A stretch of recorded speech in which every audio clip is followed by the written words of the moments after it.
How are we doing, everybody? Welcome back to Swanted Productions for the Love of Sports. My name is Robert Swan. I'm the host of this channel. I am joined by some of the Unwrapped Sports family today. We are going to be talking about Deandre Ayton and to see if he is really worth the max contract. Before we dive in, I'm going to let my friends introduce themselves. Go ahead, guys. Ethan, we'll start with you, and then CJ will pass it down to you. All right, I'm Ethan Carboni. Follow me on Twitter at Ethan_Carboni. And then I do two podcasts for Unwrapped, NFL Deep Dive with Philip, and NFL podcast we post every Tuesday and Thursday. Review previews of weeks on Tuesdays and fantasy on Thursdays. I also do Creating Madness at ATR Madness on Twitter. College Basketball Podcast. We have some of the best interviews in Unwrapped in the entire podcasting world, I believe. So check those out. CJ James, host of the Garda podcast, covering all things NBA, streaming on all platforms. Just dropped the episode on Saturday, talking about the 75th anniversary of the NBA season and kind of outlining what's in store for this season.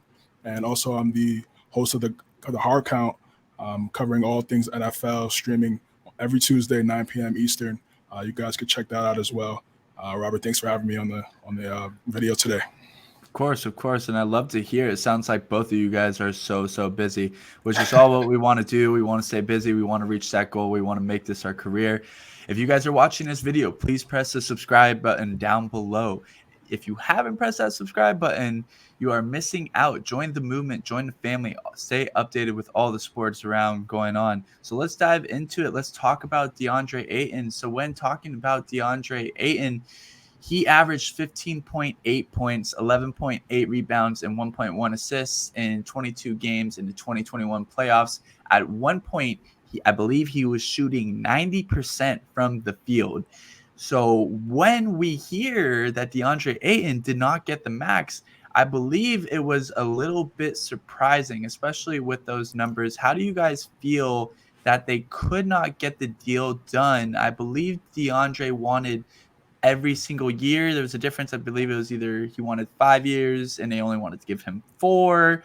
He wants the whole super max contract. How did you guys feel about this when you heard the news that they could not get a deal done? I mean, I personally wasn't that surprised. You're looking at a former number one overall pick that hasn't necessarily blossomed into what you expect a number one overall pick to be. If you're taking number one overall in the NBA draft, you're expected, if you're not having immediate impact, but that second year, that third year, you better be an all-star. You better be all NBA caliber player. And at the center spot, you better be able to do pretty much everything in the sport of basketball. Because you can't have a hole in your game as a big man at this point in basketball. You have to be able to shoot, defend, rebound, all of it. And Ayton obviously has enough holes in his game that the Suns don't feel like doing the Supermax. Yeah, I was a little surprised, just slightly, just because of the season that Phoenix had last year, going to the NBA Finals. He was obviously a big part of that, being dominant in the middle, blocking shots, being productive, being a really good roller for guys like CP3, for guys like Devin Booker. We expected him to take that next step, and you add a guy like CP3 to the fold, and the expectations were extremely high for Phoenix. I feel like they lived up to that. I feel like the Suns were probably – I'm not sure why they didn't want to give him the extra year. I think him and Booker have a really good chemistry going on. It was shocking a little bit, but he has this year to prove it, show them that they made a mistake. And if he has a big year this year, it could definitely help him later on in the future. Yeah, I was going to say I was a little bit surprised as well, considering about how well he played in the playoffs. The 90% on the field goal definitely was amazing. He was averaging a double-double. He got the job done. So I was a little bit shocked, but to your part on what you said, Ethan, it's interesting because can a center, they did pick a center with the number 1 overall pick. Can a center, especially in today's game, do all of the things you said when it's not really we play small ball nowadays? Do you think that centers can still get supermaxes? Because if we're talking about top 5 centers, I think we would throw DeAndre Ayton in there. Yeah, I think at this point, the fact that DeAndre Ayton, I don't think I can name 5 centers better than him. That's the scary thought, that we've moved completely away from that big man area of basketball, which my head's still in. I wasn't like alive following basketball in the 90s, early 2000s, but in my eyes, if I'm saying my dream height starting lineup, I have a 7 foot or taller center. I can't imagine playing basketball or watching an NBA game without having a tall big man. And I think that if Deandre Ayton in today's NBA, you have to really be that whole complete player, and it's kind of interesting to me that we haven't necessarily seen that. So this is where it gets tricky, guys. Deandre Ayton is in the same class as Luka and Trae Young. If you guys don't know who we're talking about, but they both just got really, really big deals, right? Because they can do it all. They can dribble, they can shoot, they can assist, they can really do a lot of things that DeAndre Ayton can't do. And I think that is why DeAndre Ayton wanted that extra year, is because he sees everyone in his class getting paid. Maybe not everyone, but let's say Mikal Bridges got paid, CP3 got paid, the two people in his class got paid, and he's here wondering, well, I should get paid. CJ, what do you think of DeAndre Ayton's comparison to Luka and Trae? I know he's not the same type of player, but do you think that he deserves the same type of money as those players? Because I don't think I'm on board with it. Obviously, Luka and Trae have had more success in these first 3 years since they've come out the draft in 2018, like you talked about. You would hope eventually Ayton would become more dominant and be that second best player on the Suns in order for the Suns to have extreme success going forward as CP3 gets older. Is he worth that? I wouldn't right now. I wouldn't say so, just because he hasn't really produced to the level of Luka and Trae. Luka has led the Mavericks to the playoffs the last 2 years. Trae Young just led the Hawks to the Eastern Conference Finals last season. So yes, Ayton was a big part of the Phoenix going to the finals this season, but the Suns probably feel like they want to probably see just a little bit more from him. And if he's able to do that this year, it would definitely help his case in the offseason. Absolutely. So another question that I want to ask upon you guys is, do the Suns feel that a lot of DeAndre Ayton's success is through Chris Paul? Because multiple people throughout Chris Paul's career, including big men, have looked like elite all-stars and have gotten paid. You could even conclude that DeAndre Jordan was one of the top 5 centers at one point during the Lob City era, and that is because of Chris Paul. So I'm going to ask the question to you first, Ethan. Are the Suns worried about giving him a super max contract because they think that he will not be as good without Chris Paul? Because Chris Paul won't be there forever. I feel like that's definitely part of the reason, but at the same time, like if we go to look at the stats, because Supermax is what? Is that 40 million or 30 million? What are we calling it? I think it's around 40. I think it's now over 200 million for 5 years? Yeah, so 40 million like for that. the max, yeah. Yeah, so he, correct me if I'm wrong, he averaged 19 points, I believe, last year? Yeah. For in the playoffs, yeah. Yeah.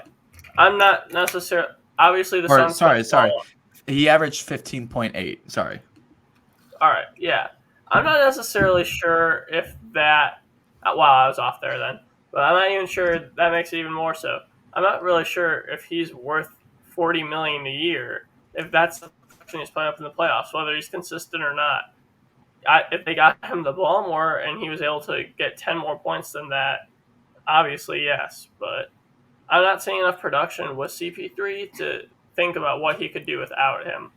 So if I'm the Suns, I'm not sure. I'm probably not extending him as of right now.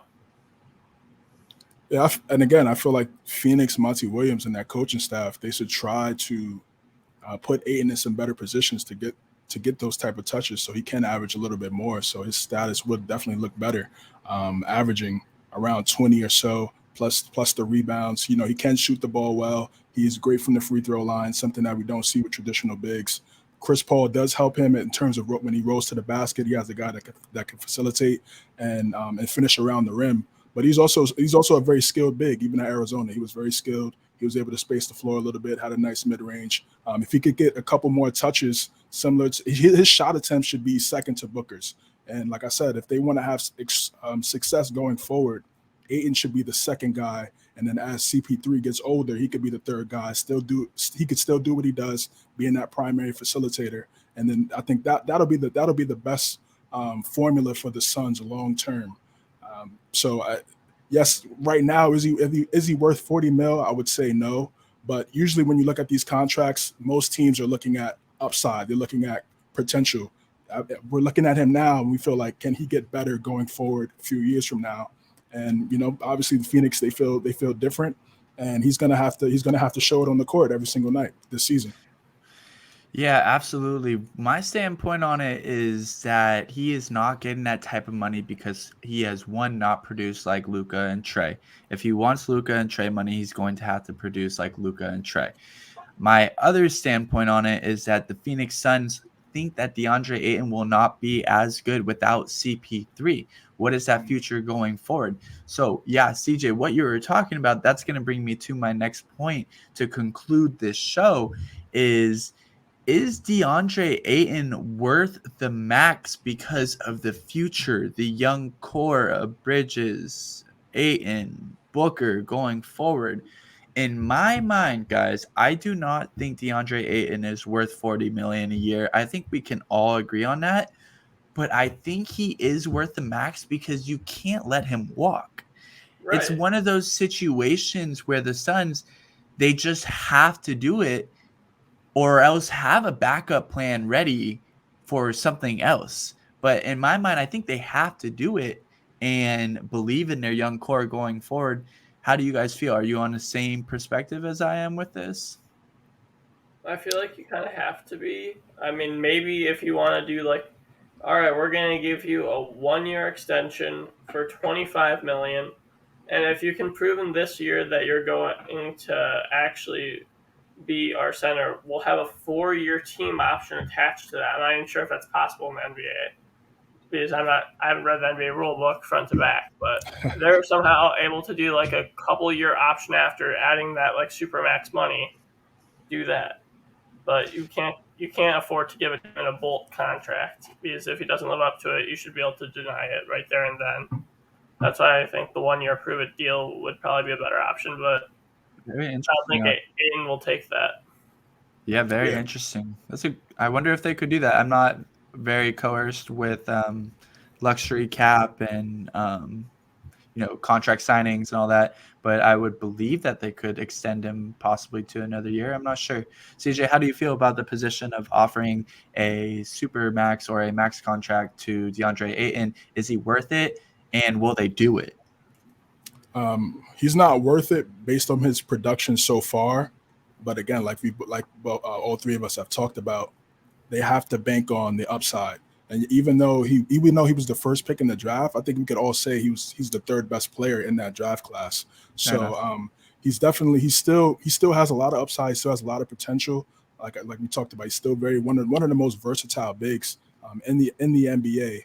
So if the Suns want to go back to where they were last year, continuing to go to the playoffs, not have the drought that they had before they had CP3 when it was very rough, where there were many talks about potentially trading Booker and starting all over again. You want to keep a guy like that. To me, it looks like Ayton and Booker have really good chemistry, and the West is tough. The West is very competitive. You're going to need at least 2 or 3 guys to contend in that conference. We've seen it for decades now. So if they want to keep that going, they have to re-sign him long term. Yeah, I agree.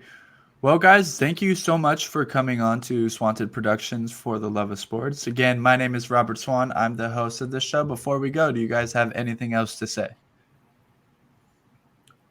Go Bulls. Again, man, Robert, thanks for having me. Again, Guard Up Podcast. You guys could check out the podcast, streaming on all platforms. Again, thank you, guys. Thank you. Awesome. Thank you so much. Well, everybody, you guys have a good night and stay tuned. We always have more content coming for you.